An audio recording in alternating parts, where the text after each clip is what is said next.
So today, as I told you, here we start with our third chapter, and that's related to nationalism in India. So let's start with it. Now, first of all, you should know what do you mean by nationalism. Nationalism मतलब कि a feeling of oneness, a feeling of love, a feeling of honesty, pride, unity towards their own country. अगर मैं एक particular mister A की nationalism के बारे में बात करूं तो मिस्टर ए की nationalism means his feeling of pride and unity towards his own country. If necessary, it is also a feeling of sacrificing your mind, body, wealth for the country.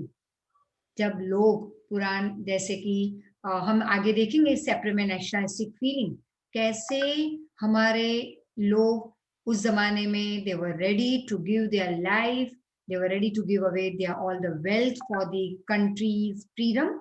That is nationalism. The national awareness in India and its factors developed only after the first revolt of 1857 AD.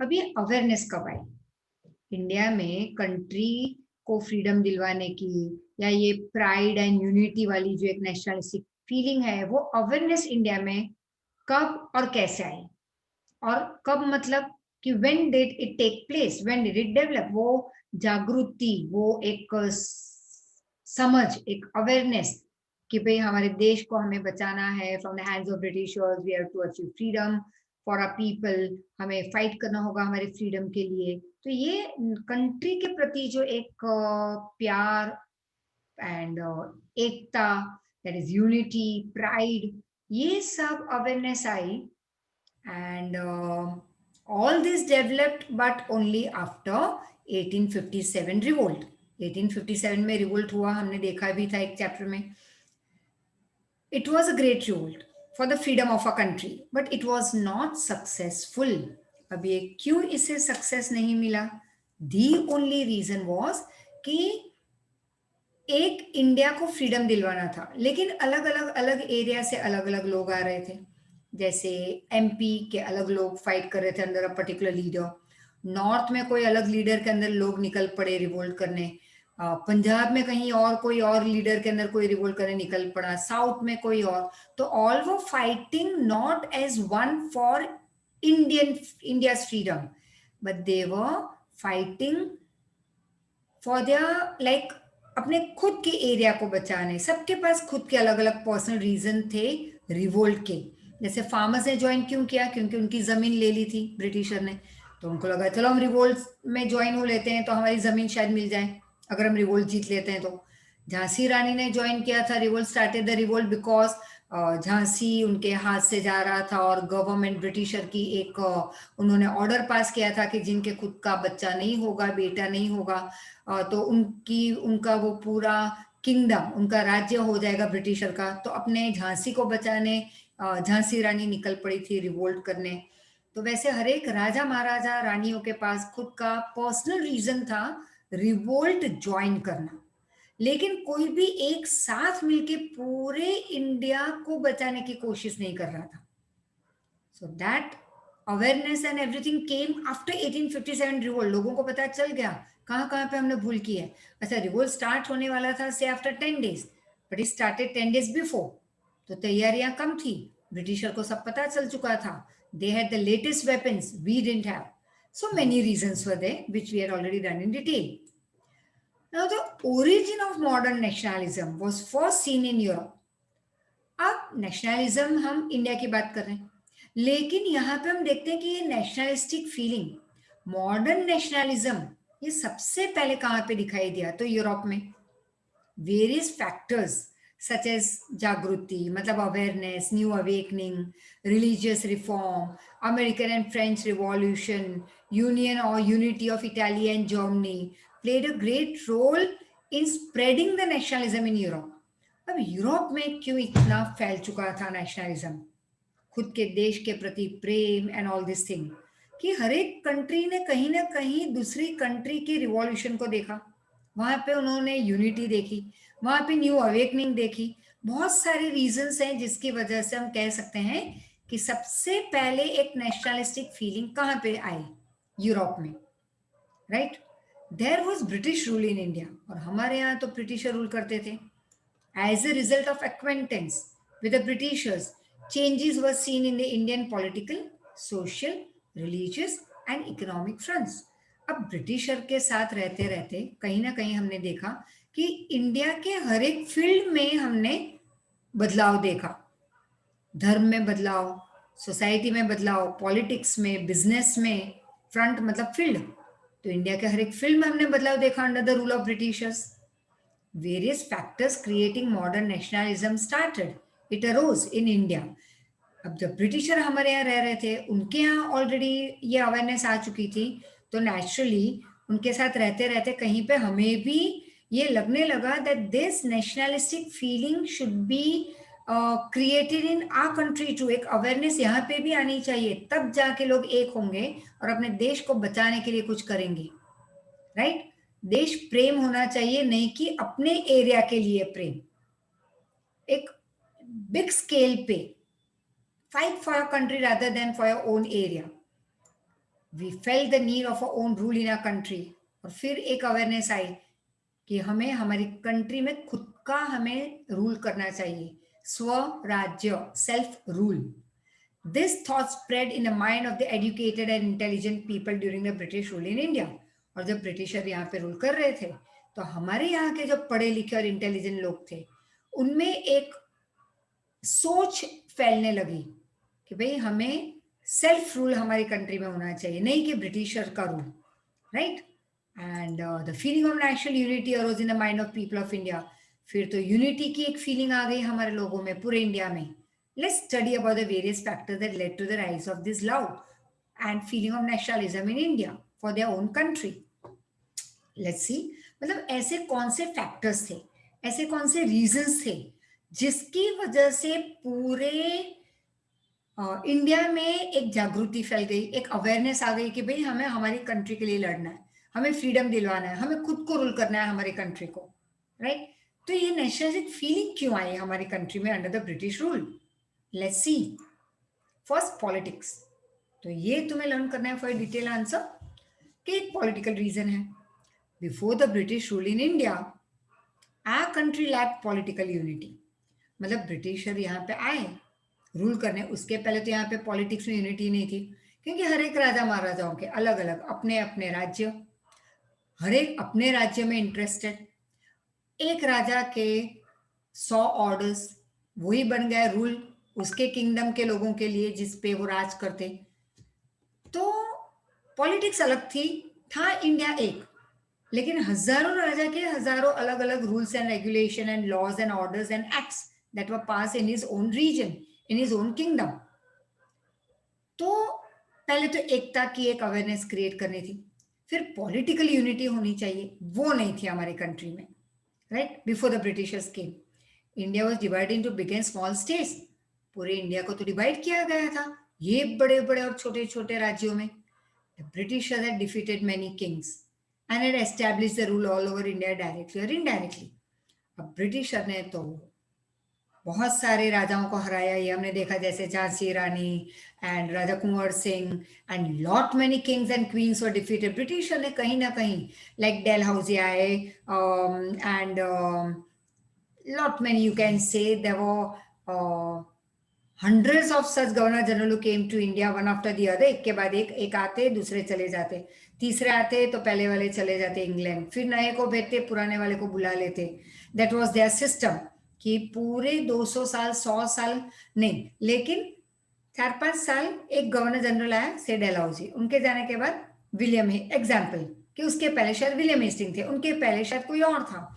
तो एक के बाद एक आए 3-4 साल 5 साल के लिए, और लोग यहाँ पे कहीं ना कहीं अपने ट्रिक्स से और चीटिंग करके हमारे राजा महाराजाओं को डिफीट करते गए, पूरे इंडिया में अपना रूल स्टार्ट कर दिया and had established the rule all over our country directly or indirectly. Under the rule of the Britisher dominance, मतलब rule of Britishers, a single administrative system was implemented.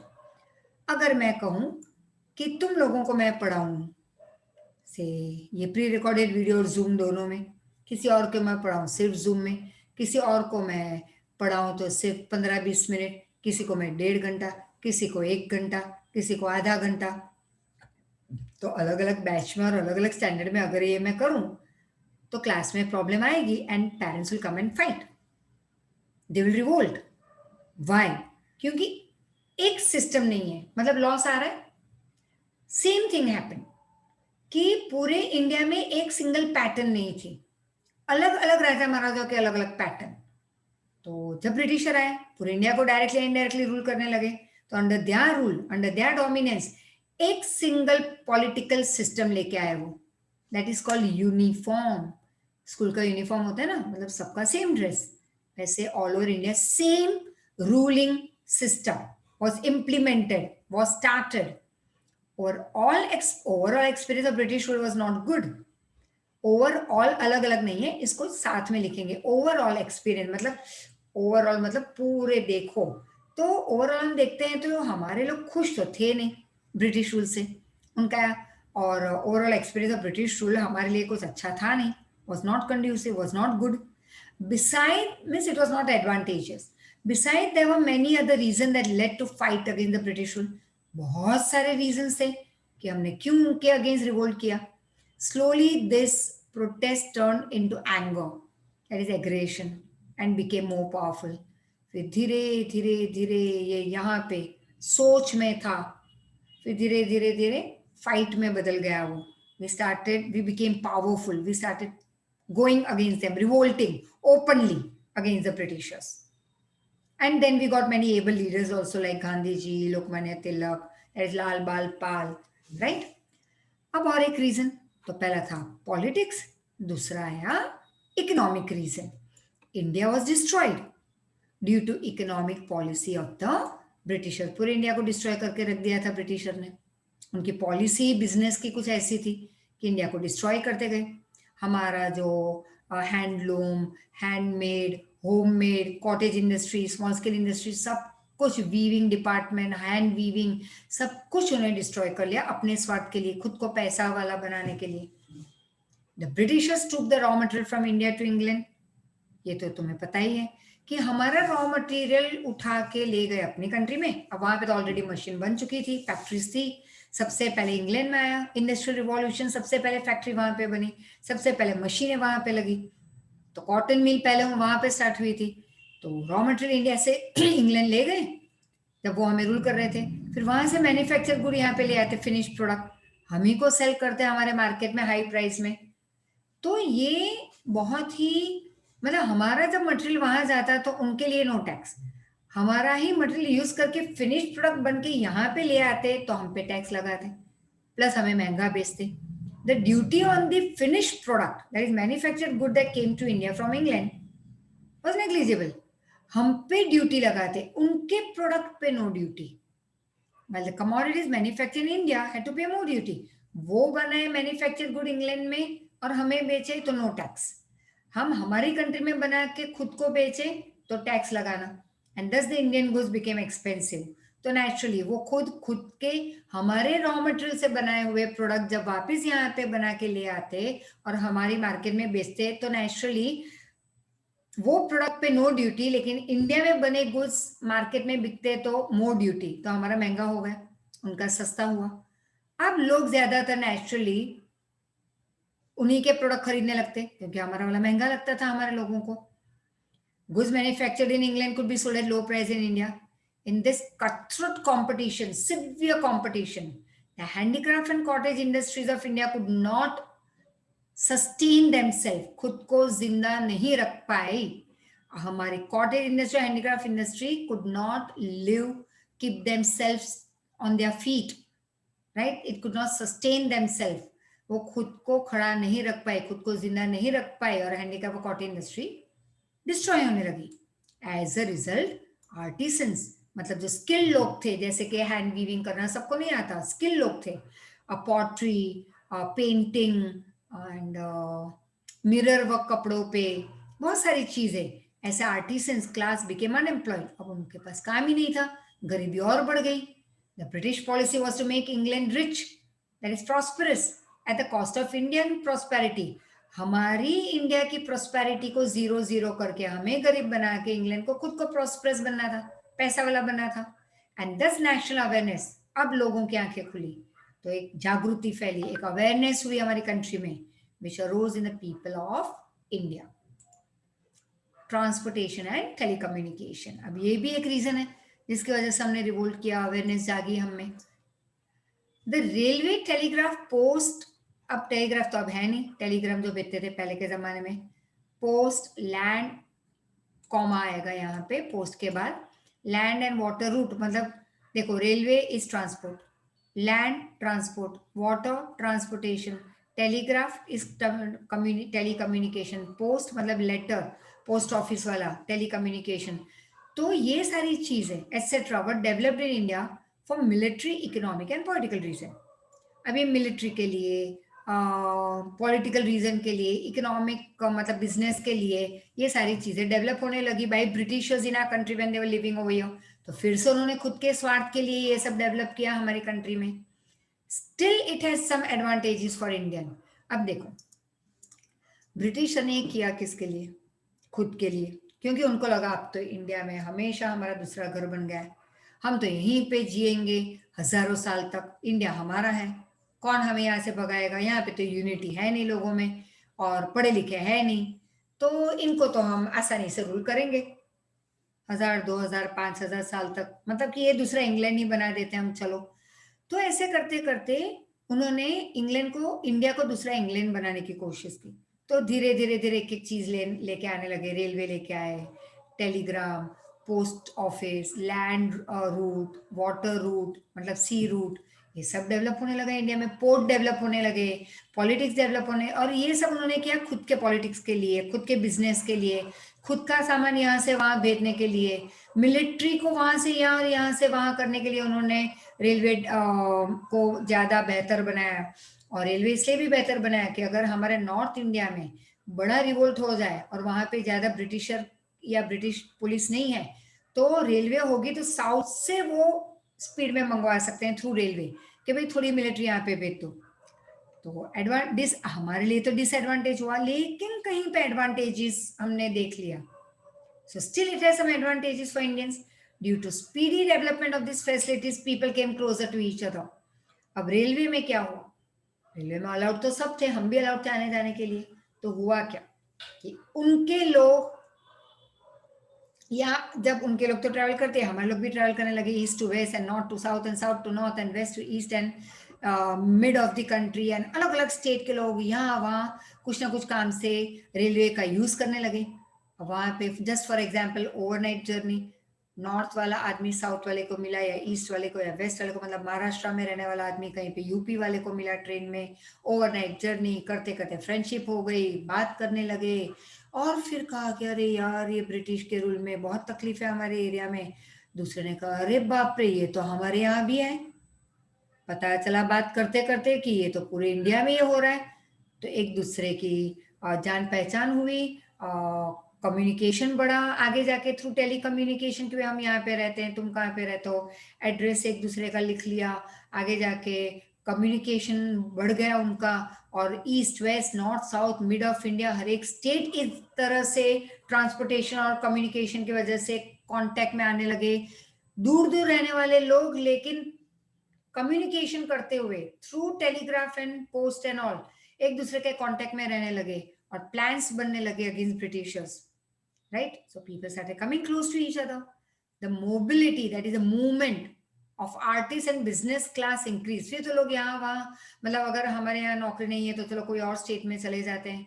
Business class भी business बढ़ाने के लिए अलग अलग state में railway का use करने लगी, लैंड रूट वाटर रूट का यूज करने लगी, and they started exchanging thoughts and opinions. रास्ते में कोई मिल लेता या ट्रेन में जब मिलते रहते एक दूसरे को, तो कहीं ना कहीं एक दूसरे के थॉट्स और सोच समझ और ओपिनियन की एक्सचेंज होने लगी। As I told you just now, overnight journey वाला case, due to increased communication discrimination of caste community region became less. अब कम्युनिकेशन इतना बड़ा कि लोग भूल ही गए कि भाई तुम ऊंची जाति के, मैं लो कास्ट का, या तुम लो कास्ट के, मैं हाई कास्ट का। सब अब कंट्री के लिए इकट्ठा हो रहे थे, राइट? तो ये डिस्क्रिमिनेशन हट गया, सब एक साथ ट्रैवल कर रहे थे, कम्युनिकेट कर रहे थे, दोस्त बनते जा रहे थे, एक दूसरे का सपोर्ट बनते जा रहे थे to fight against britishers. And the national leaders could spread their thoughts and plans to more people, more number of people around them. अब पहले एक नेशनल लीडर सिर्फ अपने एरिया में ही अपने थॉट्स को स्प्रेड करते, लोगों को समझाते प्लान्स के बारे में. अब क्या हुआ? थ्रू ट्रांसपोर्टेशन, टेलीकम्युनिकेशन, दूर दूर पूरे इंडिया में through post and telegraph message पहुंचने लगे नेशनल लीडर्स के. सब फॉलो करने लगे उनको, सब तक सोच पहुंचने लगी नेशनल लीडर्स की, सब एक होने लगे. टेली ट्रांसपोर्टेशन थ्रू वही नेशनल लीडर्स अलग अलग स्टेट में जाके, अलग अलग गांव में जाके अपनी सोच बताते, लोगों को इकट्ठा करते, यूनिटी बढ़ाते. Leadership was build eight national level instead of regional level. तो पहले जो सिर्फ एक राजा अपने राज्य को बचाने के लिए लड़ रहा था, या शायद 2-3 आसपास के राजा मिलके फ्रेंडली टर्म्स पे एक दूसरे को सपोर्ट करते, वो 1857 रिवोल्ट में हुआ था, राइट. अब 1857 के बाद फायदा क्या हुआ कि नेशनल लेवल पे जागृति आई, लोग एक होके as Indian citizen they were fighting, और उनको लीडर्स मिले अच्छे, और ये लीडर्स बनने लगे. This leadership was build eight country level. अभी लीडर्स पूरी कंट्री के बने, लाइक गांधी जी, लाल बाल पाल, वो अपने एरिया या अपने सोसाइटी के लीडर नहीं थे. This gave a great that's notable contribution achievement of स्वराज्य. तो स्वराज्य, खुद का रूल कैसे हमें मिला? By that is through this notable contribution of politics and newspapers. You will see just now English education, उन्होंने सब किया खुद के लिए, लेकिन फायदा हमें बाद में दिखाई दिया हमारे लिए, हमारे स्वराज्य के लिए, फ्रीडम के लिए. Literature and education. The rise of Indian nationalism also owes his credit to English education. अब इंग्लिश एजुकेशन उन्होंने कंपलसरी बना दिया था. तो I just tell you in short, शायद मैंने पहले भी बताया था कि हमारे यहाँ ज़्यादा इंग्लिश एजुकेशन तो था नहीं. लोग लंदन जाते पढ़ाई करने, पैसे वाले घर के लोग, बच्चे, एंड या फिर यहाँ थोड़े बहुत पढ़े लिखे थे इंग्लिश में, लेकिन large scale and wide scale पे इंग्लिश एजुकेशन और अच्छी education, universities, colleges, school start हुआ after Britishers they came over here. तो उन्होंने अपने भी फायदे के लिए इंग्लिश एजुकेशन स्टार्ट करवाया, ताकि उनको हमारी लैंग्वेज नहीं पता थी, इतनी सारी लैंग्वेजेस, उनकी तो एक ही थी इंग्लिश, हमारी हजारों भाषा. अब वो यहीं पे रहने आ गए थे, ऐसे उनको लगा था, भ्रम था उनका. तो क्या किया उन्होंने? सारा काम यहाँ का politics and this and that and office and administration English में करवाने के लिए, उनके खुद के लोग कम पढ़ रहे थे, और अगर थे तो हाई पे देनी पड़ती, क्योंकि उनके लोग तो काफी होशियार थे, बोलते हैं भाई इतने करने के इतने पैसे थोड़े चलेंगे, हमें तो ज्यादा सैलरी चाहिए. अब हुआ क्या कि हमारे लोगों को कम पैसे में उन्होंने काम पे रख दिया, और कहा कि भाई इंग्लिश एजुकेटेड लोगों को हमारे यहाँ अच्छी नौकरी मिलेगी. अब लोग इंग्लिश एजुकेशन लेने लगे, और कंपल्सन भी था बीच में, तो उनको कम सैलरी पे काम मिल गया. द डोज टू अब, और एक फायदा कि जैसे बच्चे भी इंग्लिश में एजुकेशन लेने लगे या बड़े, तो हुआ क्या, ये ब्रिटिशर्स खुद के साथ बहुत सारी बड़ी, मतलब कि अलग अलग टॉपिक्स पे बुक्स भी लेके आते थे. Like they were very fond of reading. आज भी britishers are very fond of books about reading on different topics and all. तो it so happened that ये लोग और उनके यहाँ के जो ऑथर्स थे, पोएट, पोएटेस, ये सारे वो ही लिखते. मतलब नेचुरली इफ आई एम से टॉर्चर्ड बाय समवन, तो मेरी सोच वैसी ही होगी. तो मैं जब बुक लिखूंगी तो रोने धोने वाली लिखूंगी, दुखी लिखूंगी. लेकिन अगर मैं हमेशा खुश हूँ, डेवलप कर रही हूँ, हैप्पी गो पर्सन हूँ, ऑलवेज स्ट्रॉन्ग पर्सनालिटी हूँ बाय बॉडी एंड माइंड, तो होगा क्या, मैं जब बुक लिखने बैठूंगी, अगर कोई बुक मैं पब्लिशिंग के लिए लिख रही हूँ, तो वहां पे थॉट्स अच्छे होंगे, स्ट्रॉन्ग होंगे, फ्रीडम वाले होंगे, क्योंकि कोई रूल नहीं करता हमारी कंट्री में. ब्रिटिश ऑथर्स, पोएट जो भी लिखते, वो फ्रीडम वाला लिखते, क्योंकि उनके ऊपर किसी ने कभी राज किया ही नहीं. तो they were full of strength and happiness and progress and development and freedom. अब उनकी बुक्स हमने पढ़ी, तब पता चला कि अरे बाप रे, वो एंजॉय कर रहे हैं फ्रीडम, और वही लोग हमें राज कर रहे हैं. We have to fight for a freedom. तो इंग्लिश एजुकेशन का ये भी फायदा हुआ. The doors to western culture open. due to this Western education. Most of the literature in the world was in English. और वर्ल्ड में तो ज्यादातर इंग्लिश में लिखा जाता था. The people of a country learned English language and became familiar with the recent, मतलब modern system of the world. और जैसे हमारे लोग इंग्लिश में पढ़ाई पिकअप करने लगे, डिग्रीज लेने लगे, तो जो बुक्स आती थी या वर्ल्ड में, या जो न्यूज़पेपर्स इंग्लिश में लिखा हुआ, या जो भी, तो आज के वर्ल्ड में, आज रीसेंट मतलब मॉडर्न क्या सिस्टम चल रही है, क्या ट्रेंड है, क्या नई फैशन है, क्या नई बुक्स है, नयापन क्या है, क्या नई न्यूज है वर्ल्ड में, वो हम तक पहुंचने लगे, क्योंकि अब हम इंग्लिश में न्यूज़पेपर भी रीड करने लगे. So recent trends of the world came to be very familiar for our Indians. Thus we were inspired about freedom, equality, brotherhood from French Revolution. अब हमने French Revolution का भी हमने पढ़ा कहीं पे, इंग्लिश में लिखा हुआ था, तो पता चला कि वाह, फ्रेंच वालों ने रिवोल्ट क्यों किया था? फ्रीडम के लिए, राइट?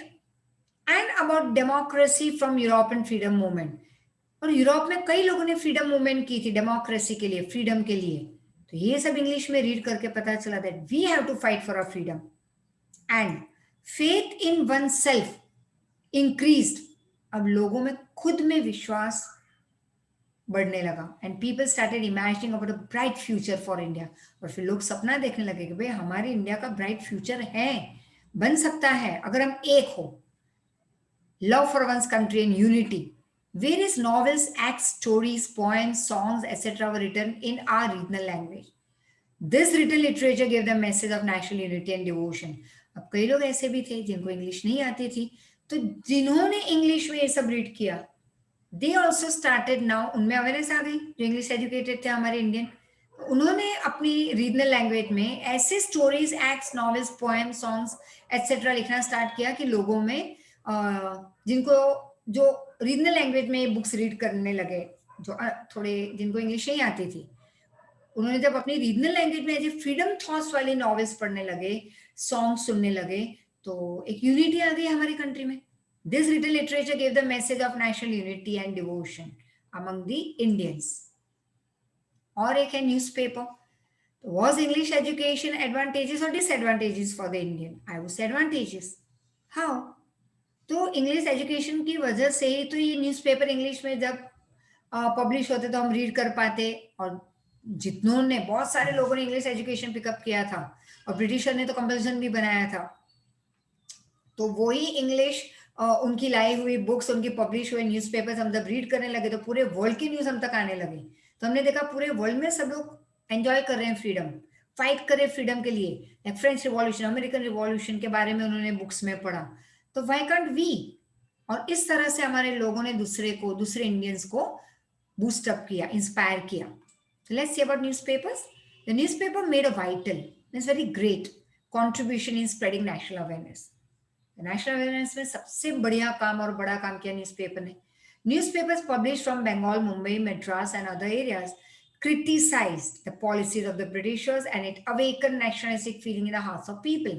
अभी सारे बंगाल, मुंबई, मद्रास और अदर बहुत सारे एरिया से हमारे लोगों ने जब पब्लिश करना शुरू किया, तो उन्होंने वहां पे ब्रिटिशर के रूल्स एंड रेगुलेशन को, मतलब पॉलिसीज को क्रिटिसाइज किया, गलत बताया.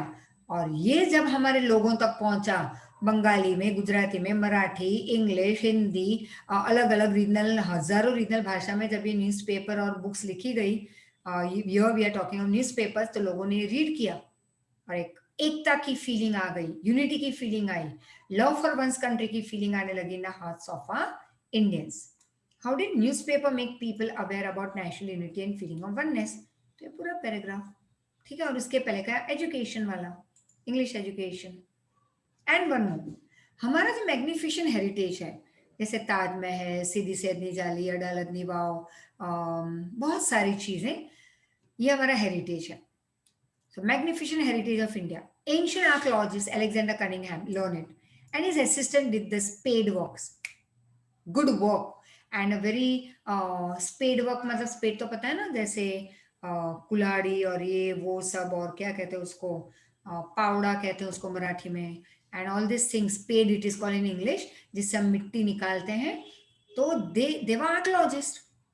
आर्कियोलॉजिस्ट का काम क्या होता है? वो खुद खड्डा नहीं खोदेंगे, लेकिन अपने लोगों से, ये बहुत पढ़े लिखे आर्कियोलॉजिस्ट थे, Alexander Cunningham and his assistant, उन्होंने they did this spade work at many ancient places. तो उन्होंने खुदाई का काम स्टार्ट करवाया था बहुत सारी जगह पे इंडिया में. They discovered many ancient things. और जमीन के नीचे से फॉसिल्स मिला, मरी हुई चीजें, पुरानी टूटी फूटी चीजें, depicting the pride of Indian culture. Depicting means that showed that Indian culture is very proud होने लायक. हमारे इंडियन कल्चर में प्राइड फीलिंग वाली एक चीज है. पुरानी चीजें देखी कि दिस कहीं और नहीं था.